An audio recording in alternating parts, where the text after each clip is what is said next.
जुनूबी शहर हैदराबाद के मुख्तलिफ इलाकों, गलियों, कूचों और महल्लों में मोहम्मद चांद नामी बुजुर्ग शख्स अपनी साइकिल पर घूम घूम कर नमाज पंजगाना की दावत दे रहे हैं। मुनफरिद अंदाज़े तबलीग पर हर चार जानिब उनकी तारीफ हो रही है।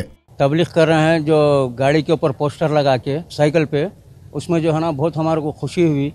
और जो है ना कुछ सारे बच्चे जो है ना नमाज की भी थोड़ी पाबंदी कर रहे हैं उनकी वजह से। चांद साहब जो है पोस्टर ले लेके फिरते नमाज को, चलिए भाई नमाज की पाबंदी करिए, और रोज़ाना देखता हूँ मैं उनको, वो देख के बहुत खुशी हुई।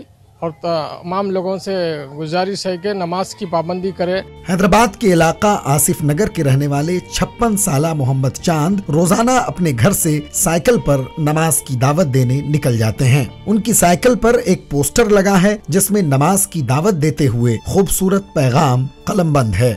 मोहम्मद चांद पहले स्क्रैप का कारोबार करते थे, ताहम अब उन्होंने तबलीग दीन और नमाज की दावत को अपना महबूब मशगला बना लिया है। उनका कहना है कि रोजाना मुख्तलिफ महल्ले में गश्त करके तबलीग दीन में उन्हें मजा और सुकून मिलता है।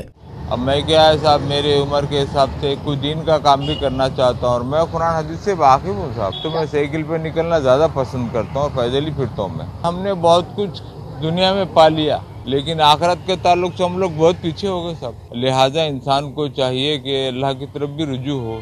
उनकी बात इस शेर के मिज़दाक है कि न दुनिया से, न दौलत से, न घर आबाद करने से तसल्ली दिल को मिलती है खुदा को याद करने से। ईटीवी भारत के लिए हैदराबाद से रहमान खान की खास रिपोर्ट।